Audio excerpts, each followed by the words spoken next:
はい、皆さんこんばんは。アストロカウンセラーのターラです。いつも動画のご視聴ありがとうございます。今回は11月後半のタロットリーディングをさせていただきます。ちょっと11月はですね、忙しすぎてタロットリーディングする時間ないかなと思ったんですが、先日ようやくノートが完成したので、ちょっと急遽後半のものを取ろうと思います。特に11月8日の月食の時は結構エネルギー強かったなと思うので、大変だった方もいらっしゃるんじゃないかなと思います。ぜひ後半はですね、心穏やかに過ごしていただけるように、何かしらこのタロットリーディングがお役に立てれば嬉しいです。それとあとですね、そのノートの、表紙のアンケートを取らせていただきまして、約 80% ぐらいの方がこちらの星空を希望してくださったので、これで作りました。でこれはですね、毎月星からのメッセージで解説しているその星のエネルギーはもちろんのこと、2023年ってどんな年なのっていうこの全体の解説と、あと各月のですね、星の動きとか、あとこういう契約にいい日だよとか、この時に片付けしてしまう方がいいねとかっていう細かい日付のエネルギーももう全部書いています。もう12ヶ月分全部書いています。そしてさらにはどんな月にしたいのかなっていう、そういったご自身の意図をしていただいたり、星を生かしながらちょっと整理してもらったりっていうような、ちょっと書き込みできるところとか、ワークしていただく部分もあります。そしてですね、やっぱり2023年がどんな年かっていう各星座の1年の動きもまとめていますので、たっぷりと全部12星座分載っていますのでね、たっぷりと楽しんでいただけるノートになったんじゃないかなと思います。もう私的にはもう大満足です。でちょっと私の頭の中にあるごちゃごちゃした言葉がですね、そのままこう載せているところもありますので、こう読んでいてはって思うところもあるかもしれませんが、もうそこはもうご了承ください。はい、これ完全に自分で自費出版で、図書コトとかつけずにで販売しています。限定1000冊です。ぜひご興味ある方は概要欄から詳細ご覧になってください。もう予約販売は始まっています。15日からです。はい、ぜひよろしくお願いします。では早速、前振りが長かったですが、ここから各星座のタロットリーディングよろしくお願いします。では双子座さんの11月後半リーディングさせていただきます。よろしくお願いします。今回は12月3日ぐらいまでの、リーディングになります。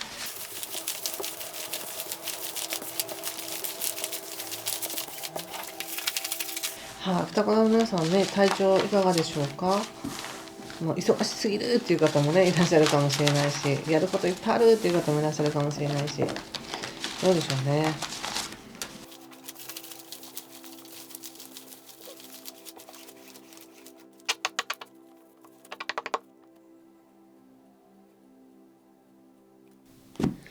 はい、じゃあ一緒に見てみましょう。双子座さんの11月後半です。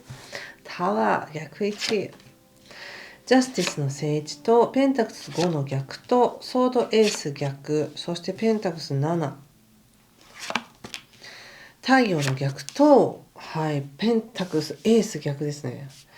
そして対策が、ペンタクスクイーンの逆とカップのページ逆とセージですね。オラクルはフールです。どうですか。まずこの出だしのタワー逆位置っていうのが気になりますよね。何があったんですかね。やっぱ11月の前半、ちょっともう話が戻っちゃうみたいな感じがするかもしれないんですけど、11月の前半っていうのはやっぱりその11月ね、いろんなことがこう巻き起こってくるわけですよ。可能性はあるけど、でもその人にとって一番必要であろうことが現実化して、そのことを通して成長していくっていうのがあるので、何かもしね自分のせいじゃないのでなんか中止になったとかダメでしたとかっていうふうになった方は、それはそこからどうしますかっていうなんかお問い合わせだったりとか、その状況をどう切り抜けるかっていう自分の能力才能を掘り起こしていくっていうための出来事かもしれないのでね、ちょっとこのタワーの逆位置から見てみましょう。カップ6の逆と、また出ましたねタワー。ワンド5。やっぱねタワーが2回出るっていうことはよっぽど何かがあったんだなって感じがします。で、その物事が起きてる渦中はもう本当になんか苦しかったりとか、とかびっくりみたいな、そういうのあるかもしれないんですけど、これだけ2枚も出るってことはね、もうこれはもう必然的に起こっているっていう感じがするんですね。で、そしてもともとそれはなぜなのって言った時に、自分がやっぱり新しい自分になるためにはこれを超えなきゃいけないよみたいな、そんなメッセージだと思いました。で、戦おうと思えば戦えるんですが、戦うとちょっと余計な労力使うかなっていう感じがしますね。そのエネルギーは自分のために、自分の人生に肯定的に使う方がいいかなっていう感じがします。物事ってやっぱり一回壊す方がね、構築しやすかったりとか、成長しやすかったりとかするので、何があったのかっていうのは皆さんそれぞれだと思うんですが、その中で、その出来事に飲まれずに、そもそもこれは自分に対してどういうメッセージなのかなとか、何を超えろってことなのかなっていうことを自覚できれば、スッと流れ始めますのでね、あまり動揺とか不安とか何かそういう怒りとか、なんかそういうのに飲まれすぎないようにしてくださいね。むしろそれで良かったんじゃないっていう後からのその良さっていうのが分かったりしますのでね。そしてジャスティスっていうことで、実はこれでバランスが取れてるんですよって言われてる感じがするんです。どうですか？納得いきます？これでバランス取れてるんですよって言われて、なわけないでしょって思う方もいらっしゃるかもしれないし、そうか、そうなのかと思ってちょっと違う視点を取り入れる方もいらっしゃるかもしれないし、そして過去もですね、ペンタクスの5っていうのはなんか全然その自分が損をしているとか、例えばお金を失っている、損失しているとか、自分が価値があると思ったことは全然価値がなかったみたいな、何かそういったショックなことがあるのかなって感じがしますね。特に11月前半っていうのは労働とか日常生活っていうところに光が当たっていたので、もしかしたら働き方に関して就職、雇用に関してや、もしかしたらその仕事に対して何かやろうと思ってたことに対して何かね、経済的不安みたいなのがあったのかもしれませんが、でもめげてないんですよね。ここでやっぱりソードのエースの逆が出ているので、でもそこから奮起して頑張りますみたいな、やりますっていう切り開いていくっていうエネルギーがあります。でその後に多少ね、延滞とか遅延はあるかもしれませんが、ちゃんと取り戻してますよ。このペンタクスの5でちょっと自分が失ったかなと思ったものっていうのはちゃんと取り戻してます。ちょっと遅れたとしてもね。はい。で、その後、太陽の逆に、ペンタクスのエースの逆っていうのは、やっぱりこの11月前半にあった出来事っていうのが、ものすごく人生の大きな学びだったんだなって感じがしますね。で、実際に、そんなに実際の損失っていうのは大きくなく、遅延があったとしても、自分にとっては本当の意味で何かをそがれていないっていうか、本当に何かを失ってるわけではないっていうことで、ちゃんと自分でその価値を、もっと手堅い価値を、構築していけるんだなって感じがしました。ただオラクルがフールなんでね。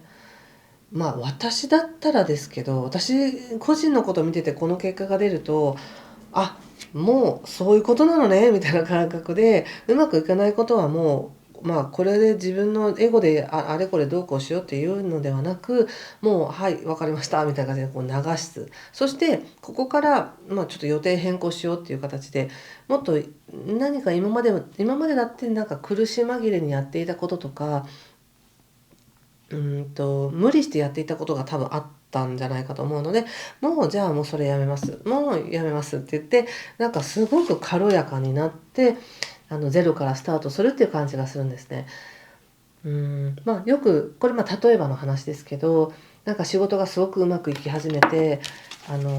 人も雇って、どんどんどんどん会社が大きくなって忙しくなってってなった時に、そこからなんか人が増えたり内容が大きくなるとトラブルも増えてくるみたいになったりとかして、で結局最終整理した時にもともと自分がやりたかった形、もう一回初心に戻って、もう一人でやっていこうとか、もしくはこの形でやっていこうみたいに初心に戻る。でそのことによってすごく安心するというか、ほっとする、本当の形に戻ったなって、そこからじゃあ手堅くやっていこうみたいな感じの流れがあるのかなと思ったんですね。はい、ちょっと対策見ます。まずはカップのね、プリンセス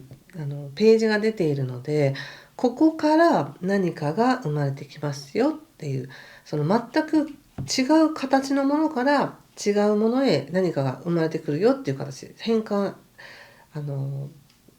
していきますよっていう感じがあるのと、そしてペンタクスのクイーンの逆っていうのは、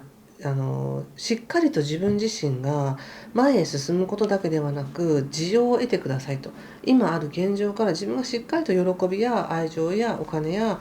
信頼やいろんな自分にとっての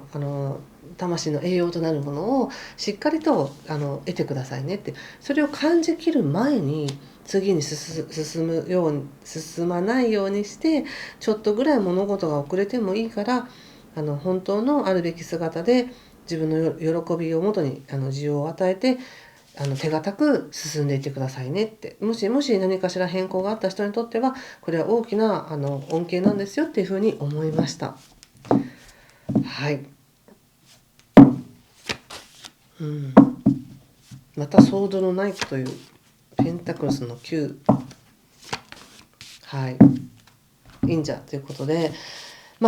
結構ねフットワークが軽かったりとか頭のいい方が多いので、双子座さんはダメならダメってパーッと切り替えて、じゃあ次行こうみたいな感じで走っていきたくなるかもしれませんね。それでもいいですよ、気持ちが切り替われば。でもこの今11月後半っていうので見てると、ちょっと一旦余計なものをなくしてちょっと初心に帰りましょうという感じがしたのでね、でそれによってまた新たなねブドウを作っていけるというか価値を見つけていけるっていうふうに感じました。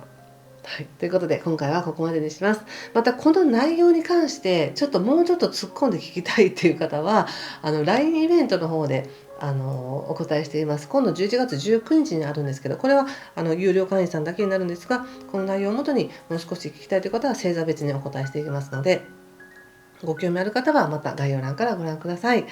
はい、ということで今回も最後までご視聴ありがとうございました。ぜひ有意義にお過ごしください。失礼します。